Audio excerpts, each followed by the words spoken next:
Brought to you by Agilus Diagnostics. Health test की बात आती है तो मैं भरोसा करता हूँ India largest diagnostics company Agilus diagnostics. खुद को टेस्ट करते रहो। तो आदाब, नमस्कार, गुड इवनिंग, सत श्रीकाल। एक बार फिर आप तमाम लोगों का स्वागत है क्राइम तक की कहानी के इस एपिसोड में। उम्मीद है पूरी फैमिली अच्छी होगी, अपना और अपनों का ख्याल रख रही होगी। जुर्म की दुनिया में ऐसे न जाने कितने हादसे हुए जब किसी का कत्ल होता है, कातिल पकड़ा जाता है, लाश मिल जाती है। लेकिन सोचिए उन केसेस में क्या होगा जहाँ कभी डेड बॉडी या लाश मिलती ही नहीं है। उस परिवार पर कैसा दोहरा गम का पहाड़ गिरता होगा कि एक तरफ उसका उससे छीन लिया गया और दूसरा उसके अपने धर्म या मज़हब के हिसाब से उसकी आखिरी रस्म पूरी करने की भी या करने के लिए भी मौका नहीं मिला। हज़ारों ऐसे केसेस जिसमें आज भी लोग जो इस दुनिया से चले गए उनकी लाश तक उनको मैसर नहीं हुई। ज़्यादा पीछे जाने की ज़रूरत नहीं है। ऐसे तो बहुत सारे केस हैं जिसमें डेड बॉडी के कुछ अंश है, चलो पूरी साबुत लाश भी नहीं है, लेकिन कम से कम लाश के नाम पर चंद हड्डियाँ हैं, वही मिल जाए तो उसी को अपने अपने रीति रिवाज के हिसाब से अंतिम संस्कार कर दें तो भी माँ बाप या रिश्तेदारों को सुकून मिलेगा। 2022 में आपको याद होगा आफ्ताब पूनावाला और श्रद्धा केस। मई के महीने में आफ्ताब ने श्रद्धा का कत्ल किया, लाश के टुकड़े किए और उसके बाद अगले 5-6 महीने तक उन टुकड़ों को फेंकता रहा। नवंबर में इस कत्ल का खुलासा हुआ। उसके बाद दिल्ली पुलिस ने उन हड्डियों को अलग अलग जंगलों से समेटा, सहेजा और फिर ले जाकर हॉस्पिटल में रखा और अब वो एक केस प्रॉपर्टी है। 2 साल हो गए। नवंबर में उस कत्ल का खुलासा हुआ था, आज नवंबर का महीना फिर से है, लेकिन वो 22 था, ये 24 है। आज भी श्रद्धा के बदनसीब परिवार वालों को उसकी लाश के वो टुकड़े नहीं मिले हैं और इस वजह से वो उसका अंतिम संस्कार नहीं कर पाए। तो सोचिए उस बाप, उस भाई या परिवार में जो भी उन पर क्या गुजरती होगी। ये सोचकर सिर्फ कि उनकी बेटी के लाश के अवशेष, हड्डियों के नाम पर चंद टुकड़े दिल्ली की किसी पुलिस स्टेशन या फिर किसी फॉरेंसिक लैब या फिर किसी अदालत के अधीन है, कब्जे में है और यूं ही रखा हुआ है। अब जब तक केस का फैसला नहीं हो जाता, श्रद्धा का अंतिम संस्कार नहीं हो सकता। ये सिर्फ एग्जाम्पल है आपको। और अभी भी केस में गवाही चल रही है। फास्ट ट्रैक कोर्ट और क्या क्या होना था, पर हुआ कुछ नहीं। हियरिंग शुरू हो चुकी है, गवाही चल रही है। अभी सारे गवाह की गवाही भी पूरी नहीं हुई है, पता नहीं रिपोर्ट कब आएगी। ये कहानी इसलिए आपको सुना रहा हूँ कि जो आज की कहानी है, सिर्फ सोच कर देखिए कि 13 साल की एक बच्ची 18 साल पहले उसका कत्ल हो जाता है। 2 साल तक वो बच्ची कहाँ है, जिंदा है कि नहीं है, ये भी दुनिया को नहीं पता। 2 साल के बाद उसकी गुमशुदगी के, उसके लाश के कुछ टुकड़े मिलते हैं, हड्डियाँ, और उसके बाद अब वो पुलिस की केस प्रॉपर्टी है। अब पुलिस उसको सहेज कर रखती है, फॉरेंसिक लैब भेजती है। अब वो एक केस प्रॉपर्टी है तो घर वालों को दे नहीं सकते। इसके बाद मुकदमा चलता है लंबे मुकदमे के बाद अदालत का फैसला आता है। 2 अदालतें फैसला सुना चुकी हैं, लेकिन उस 13 साल की बच्ची की आखिरी निशानी उसके सर के कुछ टुकड़े, कुछ हड्डियाँ एक गत्ते के बॉक्स में, कार्टून बॉक्स भी जिसे आप कह सकते हैं, 18 साल तक यूं ही पड़ा रहा। 18 ईयर्स। इस दौरान में माँ बाप ने न जाने कितने धक्के खाए। पुलिस से लेकर फॉरेंसिक लैब, अदालत, सबके दरवाजे खटखटाए, लेकिन उन्हें उनकी बेटी की आखिरी रस्म पूरी करने का मौका नहीं दिया गया। 18 साल के बाद अभी 11 नवंबर को, यानी 4 दिन पहले, आखिरकार एक कोर्ट को रहम आया और उस रहम के बाद उन्होंने फैसला सुनाया। और उस फैसले के बाद 18 साल बाद 13 साल की सफ़िया, अगर 13 को जोड़ दीजिए 18 साल से तो करीब 31 साल की उम्र की हो चुकी होती आज, अगर वो जिंदा होती। लेकिन 13 साल की सफ़िया की आखिरी रस्म 18 साल बाद उसके गांव में उसके घर वालों ने उसे दफनाया। शायद उनकी कुछ सुकून मिला। इस कहानी की शुरुआत होती है आखिरी से, यानी कि 11 नवंबर से। 11 नवंबर की सुबह का वक्त था। घर वाले अपने गांव में इंतज़ार कर रहे थे कुछ मेहमानों का कि वो आएंगे। शायद 18 सालों में इतनी बेसब्री से उन्होंने किसी का इंतज़ार नहीं किया था, लेकिन उस दिन था और इस मेहमान के आने की खबर पूरे गांव की थी। पूरा गांव इकट्ठा था, नज़रें रास्ते पर थी कि कुछ मेहमान आने वाले हैं और वे ख़ास चीज़ लेकर आने वाले हैं। आखिरकार इंतज़ार का लम्हा ख़त्म होता है और 4 सरकारी मेहमान, सरकारी मुलाजिम उस गांव में पहुंचते हैं, गाड़ी से उतरते हैं। उनके हाथ में गत्ते का एक बक्सा था, छोटा सा, जो तस्वीर में आपने देखी। ये बक्सा वो उस 2 बदनसीब माँ बाप के हाथ में सौंपते हैं और 18 साल का इंतज़ार ख़त्म होता है। ये कोई मामूली गत्ते का बक्सा नहीं था, मामूली कार्टून नहीं था। इसके अंदर उन बदनसीब अभागे माँ बाप की 13 साल की बेटी सफिया के बचे हुए जिस्म के हिस्से थे, हड्डियों के शक्ल में। लिखा पढ़ी के बाद गत्ते का ये कार्टून घर वालों को सौंप कर वो सरकारी नुमाइंदे वहाँ से रवाना हो जाते हैं। पूरा गांव सिसक सिसक कर रोता है। इसके बाद फिर कब्रिस्तान जाया जाता है, वहाँ आखिरी नमाज पढ़ी जाती है और सफिया के उन अवशेषों को एक कब्र में दफना दिया जाता है। और इस तरह 18 लंबे साल के बाद आखिरकार सफिया की आखिरी रस्म पूरी होती है। घर वालों को थोड़ा सा सुकून मिलता है कि चलो अब उसकी रूह को भी सुकून मिला होगा। पर ऐसा हुआ क्यों गत्ते के एक बक्से में 18 साल बाद सफिया अपने गांव लौटती है? सफिया के साथ क्या हुआ था? तो पेश है पूरी कहानी। ये कहानी है केरल की। केरल में एक जगह है कासरगोड। इसी कासरगोड में एक परिवार रहा करता था। इस परिवार के मुखिया थे मोहिद्दीन और उनकी वाइफ आयशा। मोहिद्दीन और आयशा की एक बेटी थी, वो सफिया। सफिया का जन्म हुआ, माँ बाप खुश थे। परिवार बेहद गरीब था, लेकिन फिर भी खुश था। जो भी मिलता था गुजर बसर हो रहा था। इसी दौरान में एक रोज़ उसी गांव में एक कॉन्ट्रैक्टर पहुंचते हैं। बड़े अमीर आदमी थे और उनका अच्छा खासा दबदबा था। नाम था केसी हमज़ा। केसी हमज़ा गांव पहुंचते हैं और कहते हैं कि वो उस गांव से दूर एक शहर में वो रहा करते थे। तो उन्होंने कहा कि हमारी बीवी की तबीयत कुछ ख़राब रहती है, तो कोई ऐसी एक लड़का या लड़की मिल जाए जो घर के काम में मदद करे, तो उसे हम पैसे भी देंगे, उसका ख्याल भी रखेंगे, उसको पढ़ाएंगे लिखाएंगे भी। तो आयशा और मोहिद्दीन इस लालच में आते हैं कि उनकी बेटी को कम से कम पढ़ने लिखने का मौका मिलेगा और थोड़े पैसे भी मिल जाएंगे, घर की माली हालत दुरुस्त हो जाएगी। उन्होंने केसी हमज़ा को अपनी बेटी सफिया को सौंप दिया। ये बात है दिसंबर 2006 की।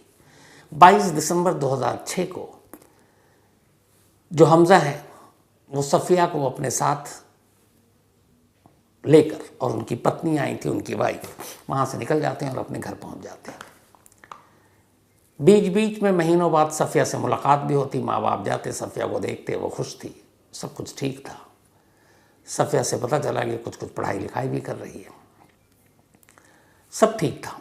लेकिन कुछ वक्त के बाद अचानक हमज़ा केरल छोड़ देते हैं और वो पहुंच जाते हैं गोवा। गोवा में उन्हें एक बड़ा कॉन्ट्रैक्ट मिला था। चूँकि एक बिल्डर थे तो कॉन्ट्रैक्ट इसी टाइप की चीज़ें की मिलती थी। तो वहाँ एक ब्रिज बननी थी, उस ब्रिज में भी वो एक कॉन्ट्रैक्टर थे। तो वो अपने परिवार के साथ, क्योंकि ब्रिज का काम बहुत लंबा था, उन्होंने कहा कि चलो गोवा चलते हैं, गोवा में ही तब तक रहते हैं जब तक काम पूरा ना हो। तो गोवा चले गए, लेकिन एक गलती ये की कि हमज़ा ने सफिया के माँ बाप को ये नहीं बताया कि वो अब केरल से गोवा जा रहे हैं। उन्हें ये लगा कि अगर वो बताएंगे तो शायद सफिया के माँ बाप उसे जाने की इजाज़त ना दें इतनी दूर, यहाँ कम से कम पास में है, कभी भी देख सकते हैं। तो उसने बताया ही नहीं और सफिया को अपने साथ लेकर गोवा चला गया। अब वो गोवा पहुंचा। गोवा जाने के बाद वो अपने काम में लगा रहा, सफिया वहीं रही। लेकिन गोवा जाने के बाद पति पत्नी का रवैया बदल गया। अब वो सफिया पर जुल्म ढाने लगे, पढ़ाई लिखाई दूर, छोटी छोटी बातों पर उसे टोकते, पीटते, मारते। सफ़िया के पास कोई रास्ता नहीं था, अनजान शहर, घर से बहुत दूर, फ़ोन पे बात नहीं कर सकती। वो ये जुल्म सहती रही और बस वहाँ से वापसी का इंतज़ार करती रही। तभी एक रोज़ हमज़ा की वाइफ ने सफ़िया को किचन में कुछ बनाने के लिए कहा। वो गरम गरम तेल पूरे सफ़िया के जिस्म पर एक हादसे के तहत गिर गया। सफ़िया बुरी तरह से जल गई, ज़ख्म गहरा था। जब हमज़ा और उसकी वाइफ ने यह देखा तो वो डर गए, उन्हें लगा कि बहुत बुरी तरह से जल चुकी है। फिर उन्हें इस बात का भी एहसास था कि वो माँ बाप से छुपा कर उसको गोवा लेकर आए, तो अब माँ बाप को क्या बताएं कि ये गोवा में है। फिर उन्हें यह भी डर था कि अगर गोवा में ये बात पता चल गई गोवा पुलिस को, तो फिर ये होगा कि आप एक बच्ची से चाइल्ड लेबर करवा रहे और उसका ये हाल कर दिया तो पुलिस पकड़ लेगी, कॉन्ट्रैक्ट छिन जाएगा। तो इन सारे डर की वजह से हमज़ा और उसकी वाइफ ने एक फ़ैसला किया, और हमज़ा की वाइफ का एक भाई भी उनके साथ रहता था। तीनों ने कहा कि अगर पुलिस से बचना है और वहाँ उसके परिवार से हो तो फिर सफ़िया को मार देते हैं। वो चाहते तो सफ़िया को किसी अस्पताल में ले जाकर बेहतर इलाज कराते, घर वालों को बुला लेते, ज़्यादा से ज़्यादा थोड़ा बहुत बुरा भला होता, लेकिन सफ़िया की जान बच जाती। लेकिन अपने काम का डर, कॉन्ट्रैक्ट छिन जाने का खौफ, और इधर सफ़िया के माँ बाप को सच्चाई पता न चल जाए, इस डर से हमज़ा की बीवी और उसकी बीवी के भाई ने सफ़िया को जान से मारने का फ़ैसला किया। और आखिरकार 2006 में ही एक रोज़ घर के अंदर सफ़िया की गला घोंटकर जान ले ली। अब सफ़िया का कत्ल हो चुका था, लाश घर के अंदर थी। अब आगे क्या करें, कैसे इस लाश को छुपाएं? तभी केसी हमज़ा को ख्याल आया कि जो ब्रिज बन रहा है वो अभी अंडर कंस्ट्रक्शन है, वहाँ काफ़ी खुदाई हुई है और वहाँ पे रात को काम होता नहीं है। तो उसने अपने साले यानी अपनी बीवी के भाई, और बीवी भी शामिल थी, घर में बैठकर बाथरूम में सफ़िया की लाश के 3 टुकड़े किए, धड़ अलग, सर अलग, बाकी हिस्से अलग अलग बोरियों में उन लाशों के टुकड़ों को रखा। फिर रात के अंधेरे में गाड़ी में उन टुकड़ों को लेकर उसी ब्रिज साइट पर पहुंच गए जहाँ वो पुल बन रहा और अभी अंडर कंस्ट्रक्शन है। वहाँ एक गहरे गड्ढे में उन्होंने उस लाश को दफनाया, टुकड़ों को ऊपर मिट्टी डाली, लौट आए। कहानी का पहला चैप्टर यहाँ पे ख़त्म हो गया। लेकिन अब इसके बाद उन्हें चिंता हुई कि आज नहीं तो कल सफ़िया के घर वाले केरल में पूछेंगे ज़रूर कि सफ़िया कहाँ है, तो वो क्या जवाब देंगे। फिर उन्होंने एक नई साजिश रची। एक रोज़ उन्होंने पैगाम भेजा सफ़िया के घर वालों को कि हम गांव आ रहे हैं और सफ़िया को लेकर आ रहे हैं। मैं बीच में गोवा आ गया था, लेकिन सफ़िया वहीं है, लेकिन हम पहुंच रहे हैं और सफ़िया से आप लोग मिलाएंगे। इधर सफ़िया के माँ बाप मोहिद्दीन, आयशा बेहद खुश, क्योंकि काफ़ी वक्त हो गया था सफ़िया को देखे हुए। अब वो इंतज़ार कर रहे हैं कि हमज़ा आएगा, उसकी बेटी को लाएगा, लेकिन जो तारीख़ दी उस तारीख़ पर ये पहुँचे नहीं। माँ बाप परेशान।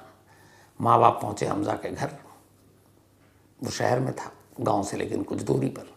वहाँ जाकर उन्होंने पूछा कि आपने कहा था सफ़िया आएगी, सफ़िया तो आई नहीं। तो हमज़ा ने अचानक कहा, क्या बात कर रहे हैं, हमने तो उसको गांव में छोड़ दिया, मैं असल में किसी काम में फंस गया था तो अपने लोगों को भेजा, और वो जब गांव तक पहुंच गई उसने कहा कि यहाँ से मैं चली जाऊँगी, तो वो लौट आया। अब उन्हें बड़ी अजीब बात लगी, लेकिन हमज़ा ने दिखाया कि वो भी परेशान, उसकी बीवी ने दिखाया कि वो भी परेशान कि वो गई कहाँ। अब इन सब ने मिलकर सफ़िया को ढूंढना शुरू किया। जब एक दिन तक तलाश में कुछ नहीं मिला, तो फिर अगले दिन सफ़िया के माँ बाप ने तय किया कि वो पुलिस स्टेशन में रिपोर्ट लिखाएंगे। हमज़ा चाहता नहीं था, लेकिन माँ बाप और गांव वाले इकट्ठे हो गए। आखिरकार पुलिस में रिपोर्ट लिखाई गई। पुलिस ने गुमशुदगी की रिपोर्ट लिखी, ढूंढा 1-2 दिन, उसके बाद छोड़ दिया। एक गरीब घर की लड़की, उनके लिए केस इतना इम्पोर्टेंट कहाँ। धीरे धीरे वक्त बीता, साल बीत गया, सफ़िया का कोई सुराग नहीं मिला। 2007 आ गया। जब सफ़िया का कोई सुराग नहीं मिला, माँ बाप हर दर पर भटक रहे हैं।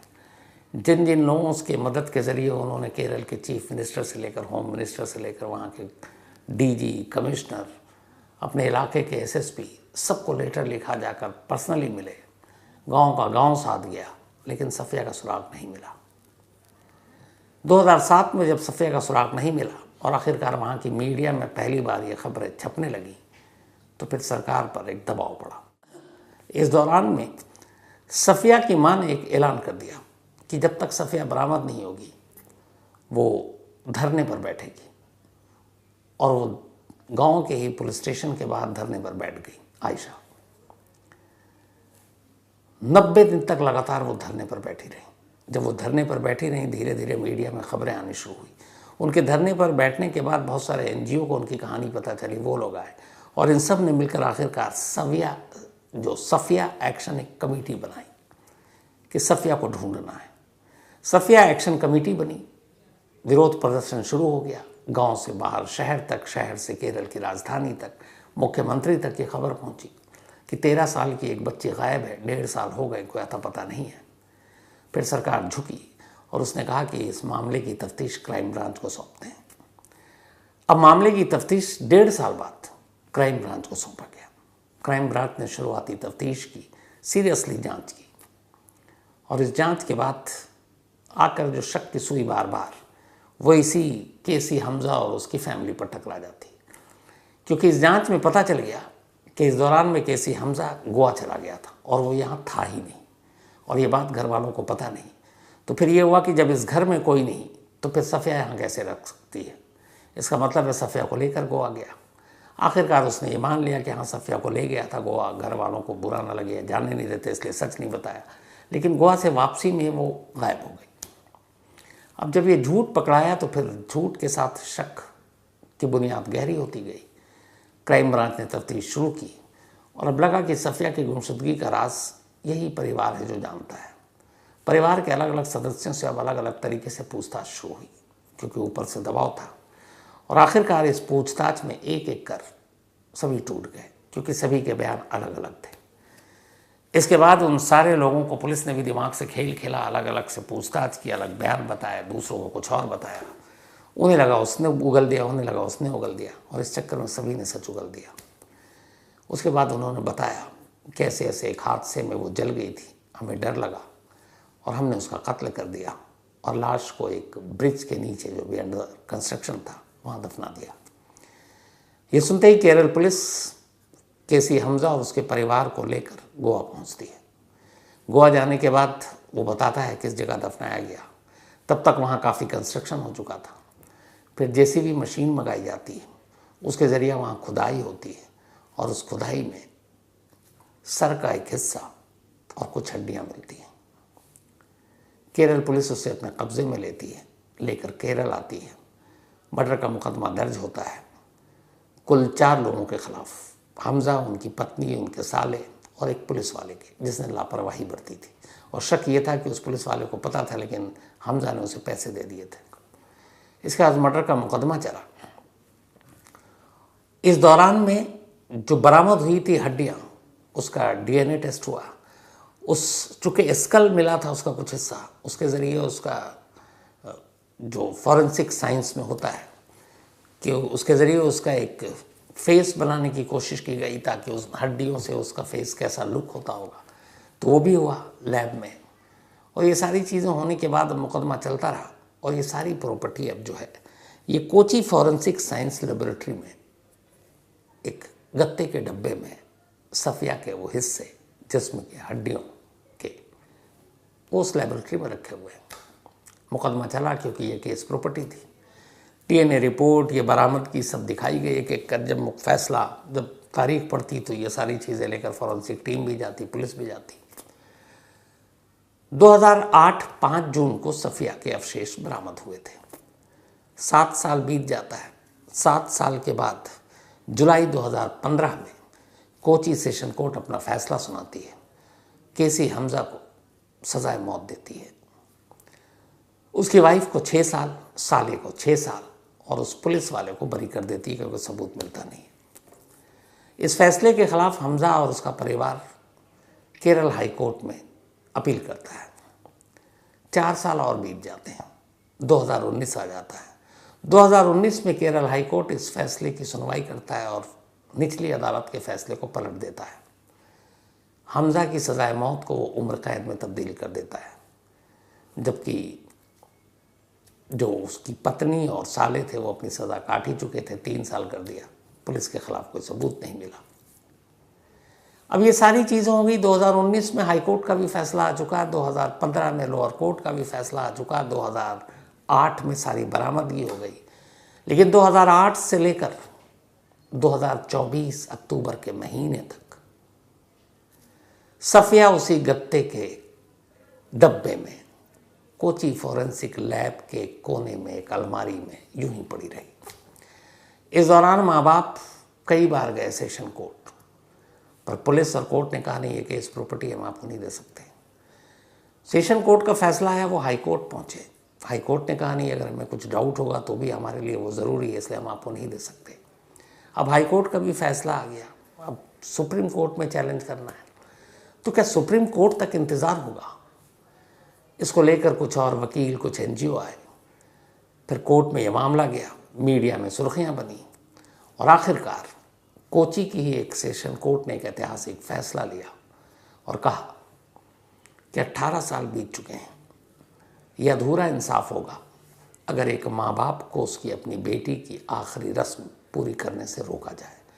इसीलिए ये अदालत सफिया के बचे हुए जिस्म के हिस्से जो हड्डी की शक्ल में है, उनके माँ बाप को सौंपने का फैसला करती है, ताकि वो अपने धर्म, अपने मज़हब के हिसाब से उसकी आखिरी रस्म पूरी कर सकें। कोची के सेशन कोर्ट का ये फैसला आया और इसी के बाद तारीख मुकर्रर हुई। 11 नवंबर को कोची फॉरेंसिक लैब से सरकारी अफसर और वहाँ के लैब और पुलिस वाले वही गत्ते का कार्टून उठाते हैं, उसको लेकर गाड़ी में बैठते हैं और फिर इसी कासरगोड गांव में पहुंचते हैं, जहां पहले ही पूरे गांव वालों को मालूम था, और उस माँ बाप को सौंप देते हैं। उसी शाम सफिया को दफना दिया जाता है 18 साल बाद। अब सिर्फ सोच कर देखिए कि 18 साल तक एक बच्ची एक गत्ते के डब्बे में कैद है, माँ बाप के लिए वो किसी भी शक्ल में है। तो ये सफिया की कहानी थी। लेकिन न जाने ऐसी कैसी कितनी ही सफिया यूं ही आज भी न जाने देश के कितने फॉरेंसिक लैब में ये कहाँ रखे हुए हैं, और उनके परिवार को आखिरी रस्म या आखिरी जो भी अपने अपने धर्म मज़हब के हिसाब से करना है, उसका मौका नहीं मिल रहा है। ताज़ा एग्जाम्पल मैंने आपको श्रद्धा का बताया। 2 साल तो हो चुके हैं, 24 हो चुका है, फैसला कब आएगा? और इस फैसले के बाद फिर दिल्ली हाई कोर्ट, उसके बाद क्या? और श्रद्धा के पिता कब से अपील कर रहे हैं, कम से कम उन्हें उनकी बेटी के वो अवशेष ही दे दो, ताकि अंतिम संस्कार कर खुद भी शांति पाएं और उसकी भी आत्मा को शांति मिले। कई बार कानून इतना सख्त हो जाता है कि वहाँ इमोशन और बाकी चीज़ें अधूरी रह जाती हैं। लेकिन आज कोई जाकर पूछे, 18 साल बाद शायद पहली बार सफिया के माँ बाप को सुकून मिला होगा 11 नवंबर को। तो ये थी आज की कहानी ख़त्म करूँ उससे पहले वही अपना सिलसिला। राजलक्ष्मी माझी, आज इनका बर्थडे है, तो हैप्पी बर्थडे राजलक्ष्मी जी। और ये भेजा है स्निग्धा होता ने भुवनेश्वर से। साथ ही राहुल भाई उज्जैन वाले, इनका भी आज बर्थडे है, तो हैप्पी बर्थडे राहुल भाई। और ये टीकम सिंह ने भेजा है। सुनील थलवाड़, इनका भी आज जन्मदिन है, तो हैप्पी बर्थडे सुनील भाई। भेजा है अजय बाग्याल ने। इसके अलावा अनिरुद्ध नागर जी का भी जन्मदिन है, हैप्पी बर्थडे अनिरुद्ध जी। और ये आदित्य नागर ने भेजा, उनके पिताजी हैं वो। Doctor Ankur, thank you so much आपका। अब्दुल्ला अंसारी आजमगढ़ से सऊदी अरब में रहते हैं, थैंक यू सो मच आपका। कपिल कुमार USA से एक कहानी की फरमाइश की है। मोहम्मद रिजवी, आपने जो लिखा मैं आपकी बातों से एग्री करता हूँ रिजवी साहब। Sushil Tomar, thank you so much आपका। और अंसारी अबरार, इन्होंने लिखा कि ये क्राइम चैनल शुरू करते हैं, क्या उसके लिए कानूनी फॉर्म या कुछ लीगल फॉर्मेलिटीज़ होती हैं? बिल्कुल भी नहीं अंसारी साहब, आप YouTube पे अपना चैनल खोल सकते हैं। क्राइम चैनल खोलने के लिए अलग से किसी फॉर्म या लीगल फॉर्मेलिटीज़ या किसी इजाज़त की ज़रूरत नहीं होती। जो YouTube पे बाकी चैनल खोलने का जो फंडा है सेम वही है। तो ऑल द बेस्ट, आप ज़रूर खोलिए। तो कहानी में आज इतना ही। अब आपसे मुलाकात होगी कल रात 9 बजे किसी नई कहानी के साथ। तब तक अपना और अपनों का ख्याल रखिएगा। Thank you very much.